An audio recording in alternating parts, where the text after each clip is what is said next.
La vie de Molière. Aujourd'hui, le bourgeois gentilhomme, la leçon d'orthographe.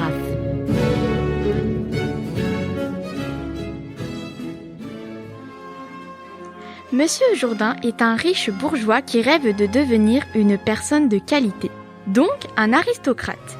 Pour cela, bien que peu doué, notre bonhomme va se donner beaucoup de mal. Il va dépenser beaucoup d'argent, engager de multiples enseignants afin de prendre des cours de musique, de danse, de chant, d'escrime et de philosophie. Notre professeur de philosophie s'attend dans un premier temps à dispenser sa science sur les philosophes grecs ou l'astronomie. Finalement, réalisant le niveau de son élève, il nous propose une leçon d'orthographe. Soit, pour bien suivre votre pensée et traiter cette matière en philosophe, il faut commencer selon l'ordre des choses, par une exacte connaissance de la nature des lettres et de la différente manière de les prononcer toutes.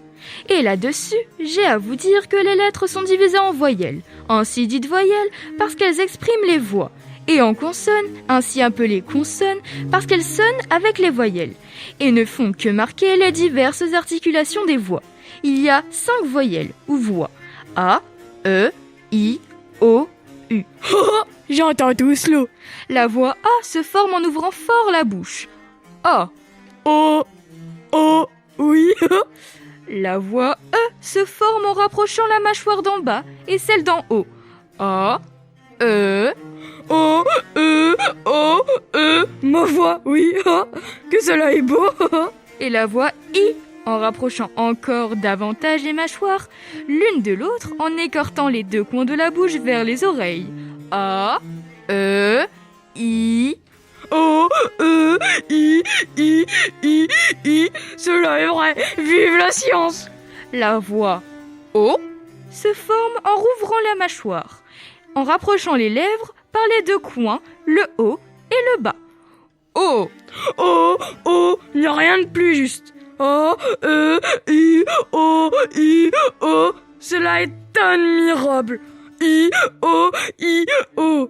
L'ouverture de la bouche fait justement comme un petit rond qui représente un O. Vous avez raison.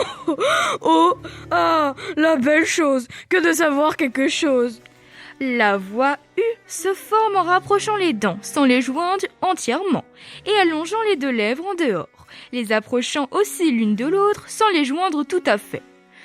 U. Il n'y a rien de plus véritable. U.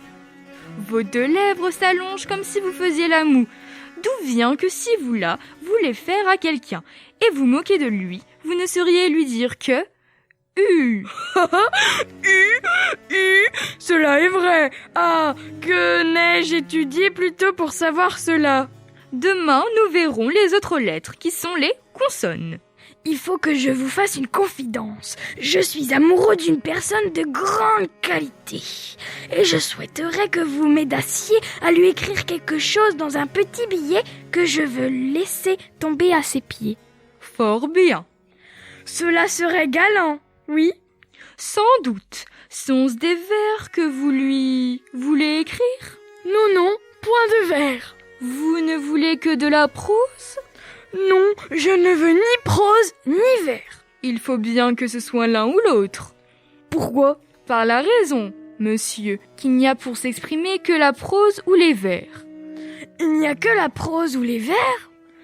Non, monsieur, tout ce qui n'est point prose est vers, et tout ce qui n'est point vers est prose. Et comme l'on parle, qu'est-ce que c'est donc cela? De la prose. Quoi? Que je dis Nicolas, portez-moi mes pantoufles et me donnez mon bonnet de nuit, c'est de la prose? Oui, monsieur. Par ma foi, il y a plus de 40 ans que je dis de la prose sans que j'en suce rien. Et je vous suis la plus obligée du monde de m'avoir appris cela. Je voudrais donc lui mettre dans un billet. Belle marquise, vos beaux yeux me font mourir d'amour. Mais je voudrais que cela fût mis d'une manière galante, que cela fût tourné gentiment. Maître, que les feux de ses yeux réduisent votre cœur en cendres, que vous souffrez nuit et jour pour elle les violences d'un... Non, non, je ne veux point tout cela. Je ne veux que ce que je vous ai dit. Belle marquise, vos beaux yeux me font mourir d'amour. Il faut bien étendre un peu la chose. Non, vous dis-je, je ne veux que ces seules paroles-là dans le billet, mais tournées à la mode, bien arrangées comme il faut. Je vous prie de me dire un peu pour voir les diverses manières dont on les peut mettre. On les peut mettre premièrement comme vous avez dit. Belle marquise, vos beaux yeux me font mourir d'amour. Ou bien, d'amour mourir me font, belle marquise, vos beaux yeux. Ou bien, vos beaux yeux d'amour me font, belle marquise, mourir. Ou bien, mourir vos beaux yeux, belle marquise, d'amour me font.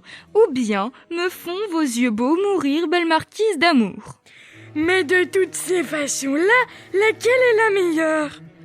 Celle que vous avez dite. Belle marquise, vos beaux yeux me font mourir d'amour.